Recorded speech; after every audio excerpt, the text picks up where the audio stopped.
Hey folks, this is Brother Nero here. Thanks for showing up.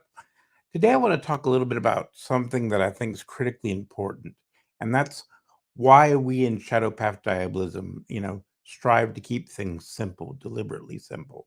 Um, One of the things I've found over the years of practice is that if you keep your rituals simple, then it helps you to actually have time to really feel the spiritual connection and really think about the words you're saying. And I think so many people um, get so caught up in the simpleness, the complexity of ritual. And that's okay to do that if you're doing a ritual that you've planned for and prepared for and memorized. But a lot of times, what you're trying to accomplish is you're trying to make a connection with the gods. And the best way to do that is to take the time and think about what you're saying, take the time to put your offerings together and just relax and make it an enjoyable experience. If you're worried about what you have to remember, oh, I have to remember this invocation or this evocation, and I have to get it right because if I don't get it right, the spirits won't approve, that kind of thing, then you're not going to really uh, be able to connect spiritually. So try to keep your rituals simple, especially if you're new and you're just starting out. Simplicity is the best way to go. You can always make your rituals more complicated as you go along in the process. So don't feel like you have to already be a professional ceremonial magician by the time you start. And in Shadow Path Diabolism, we don't really use a lot of ceremonial magic. We keep it very simple, kind of folk magic, that sort of thing. It's not that we don't know much about ceremonial magic. I don't know. For some of you who may not know me very well, I was a former member of the Caliphate OTO, and I respect that organization a lot. I respect the people in it a lot. I have nothing but admiration for them. And I was also a former member of the Temple of Set. So I'm familiar with ceremonial magic. It's just, to me, too much detail gets in the way of making that connection. So that's kind of why I strive, stay away from it, because I don't want to be focused on memorizing formulas and memorizing God forms and all that kind of stuff. It just makes no sense to me to focus on that. It really makes more sense to try and make sure you're feeling what you're saying. So that's just a little piece of advice. Also, I want to apologize to you guys for last week.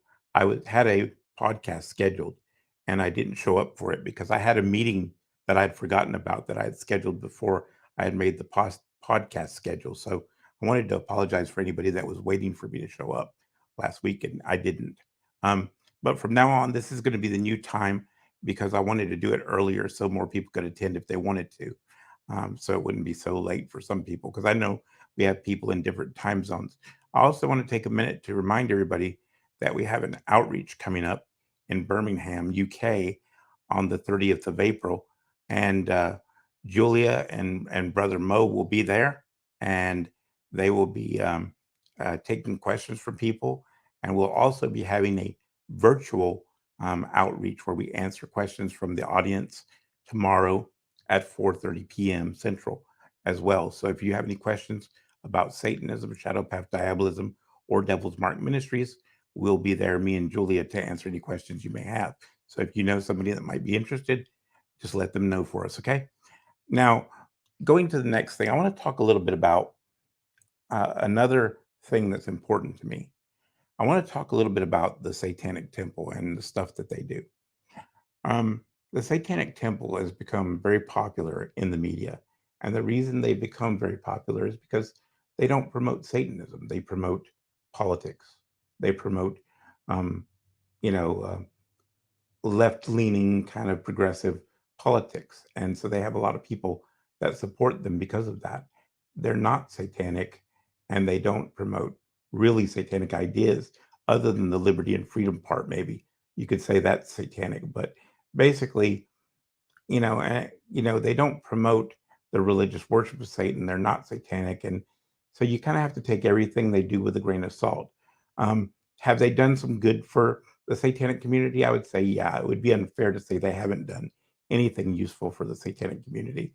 They've made the Christians have to stand up and take notice, and basically told the Christians, "Look, we're not going to put up with your crap. we're going to stand up for ourselves and our civil rights.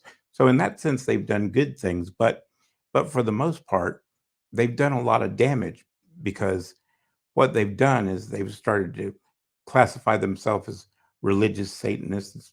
And if you go and look on the search engines, you'll see that they're starting to take up that, you know, those labels as religious Satanist, theistic Satanist. You'll see their organization comes up, and so does the Church of Satan.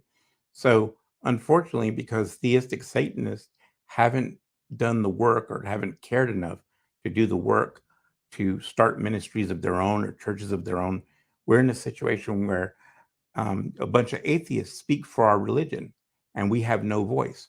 So, what I want to strongly suggest to people is that if you're a theistic Satanist, if you've thought about getting involved in organizations like Devil's Mark Ministries before, but you haven't, I'd really strongly suggest that you reconsider that.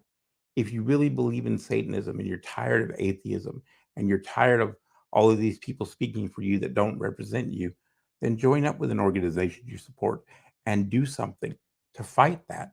Give theistic Satanists a voice. I can't emphasize to you enough how important it is that you start standing up for yourself and you start saying, this doesn't, this religious, my religion matters to me. My religion is important to me, and we need to stand up for that.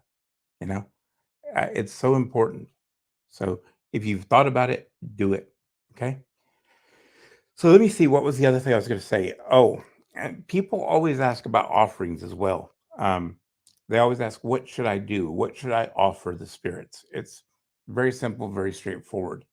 If you don't know what to offer the spirits, if you haven't done enough research that you're familiar with the spirit, which you should do.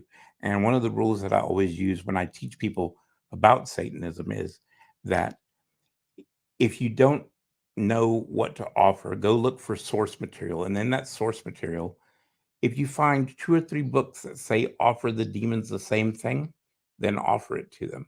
You know, uh, always look for references where they have at least one more than one mention of the offerings you should give. If they don't, then alcohol, honey, um, food offerings are usually okay. You're not going to go wrong by offering food and wine or food and spirits or something like that, you know? So if you're unsure, anything, as long as it's the best quality stuff you've gotten, yeah, you've got, and it's or if you're eating a meal, you give them the first choice, that's the proper way to offer. If you give them your leftovers, then you're treating them like they're your dog instead of your God. So be careful about that. So, like if you have a cut of meat, like you have a roast beef or something, give them the first slice. That's a way you could do it. You could set up a place for them at your meal, at your table, and stuff like that. So that's always an easy way to do it when you don't know exactly what to do. Another thing I want to address is another question I got on my brother Nero YouTube channel, the Shadow Path Diabolist channel. Somebody asked me, what do you do when you're not getting the answers or you're praying to Satan and you're not getting a response? And I could sit here and give you some elaborate answer, but the honest truth is, I'm not Satan. Um, Devil's Mark Ministries is not Satan, you know, and we can't tell you why he doesn't answer. Some people he answers right away, some people he doesn't. Some people have to do prayers for weeks or months and they finally get an answer. Some people never get an answer. We don't know. And I'm not trying to claim that I do know. And if you have people around you or people that you're talking to on the internet that tell you they know, watch out, because I bet you anything they're con artists. Because people that actually practice real Satanism, real devil worship, know that Satan has his own personality. The demons have their own unique personality, and they do whatever the hell they want whenever they want. And sometimes you'll think that they're not listening or they haven't answered you, and they've been watching you the whole time, and they're aware of what's going on with you, and they're waiting to see how you react. They're testing you, and that's the truth. And I know that sounds to some people that may sound Christian or whatever, but it's just the way it is. And like I said, if something I say doesn't sound like something you like, I'm sorry about that. I'm not here to win a popularity contest. I'm here to talk about religious Satanism. And sometimes the truth is not popular. Ministers are never popular. They don't go along with the conventional view of things.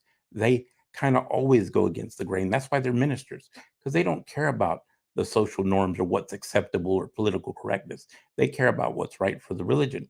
That's why some of my views in my books, in my book, has been controversial for some people, because I'm not worried about what the political ramifications are. I'm not worried about what people's opinion of me might be. I'm worried about whether I'm doing right by my religion and my gods. And it's more about that than anything else. And if I have to be kind of hated or disliked because I tell the truth as I see it, well, so be it. I'm a Satanist after all. If you think it's going to be a popularity contest and you're a devil worshiper, you got the wrong impression of what being a devil worshiper is all about. If you think it's going to be easy being a Satanist, a real Satanist, you got the wrong idea. It's going to be hard. You might as well get used to not being liked, and you might as well stand by your principles, because if you don't stand by your principles, what have you got? You got nothing. See, that's another thing about Devil's Mark Ministries. I want to say we try to teach people, stand by your principles, be true to yourself. Don't let anybody tell you who you should be or who you can be. The only one that matters is what Satan thinks and what the demons think and your relationship with them. Everything else is extra. If you have a good community, that's great. If you have a good organization of people that you can hang out with and worship with and do rituals with, that's great. But if you have to compromise your principles to be a part of an organization, then they're not teaching you true Satanism as far as I'm concerned. Satanism is not cult like.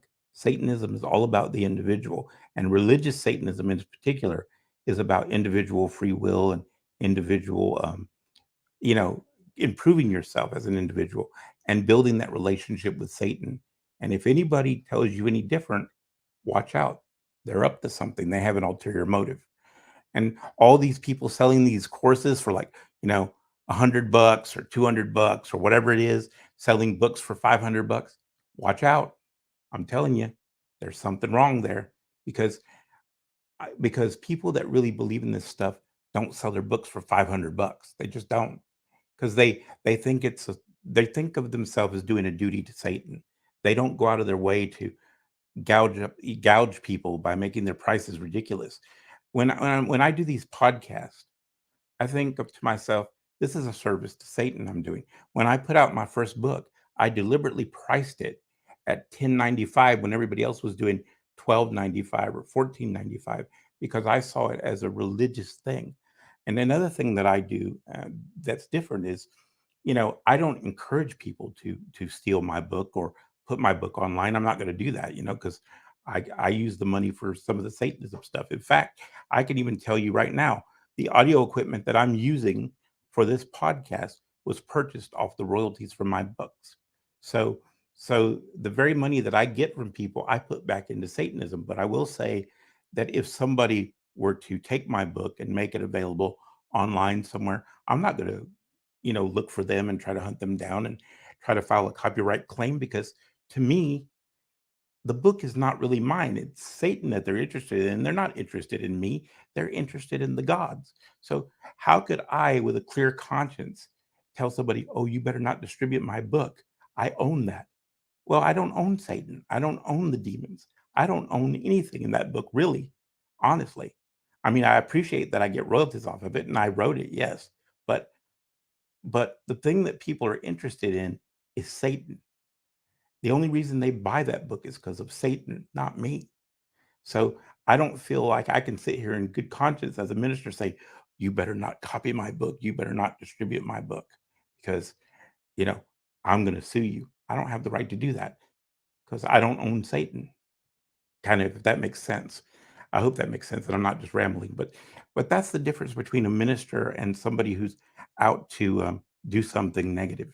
You know, I just really think that we need to get back to a more spiritual place where it's more about the spirits, more about the kingdom, more about doing the service to the gods. And I don't care whether it makes us popular. I don't care whether the Church of Satan likes it or whether the Satanic Temple likes it. I don't care who doesn't like it.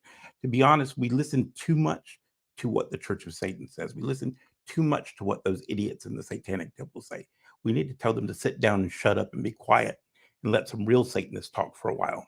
That's what we need to say. But we don't say that because we're intimidated. We let a bunch of atheists tell us what we're supposed to be and what we're supposed to believe in. And I'm tired of it myself.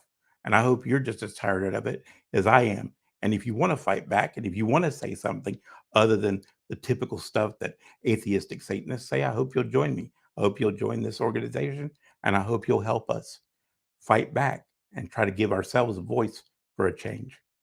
Anyway, I think that's about it for today. I hope you guys enjoyed it. I know it's kind of short. I always do short podcasts when I do live podcasts, but I'll be back this same day next week at the same time. I hope you'll be here. And if you have any questions, please feel free to send them to me at my email address at devilsmarkministries.org, or you can always leave them in the comments and I will answer them. I will either answer them in the comments or I will answer them on the next podcast. So until next time, guys, see you later. Take care. Bye-bye.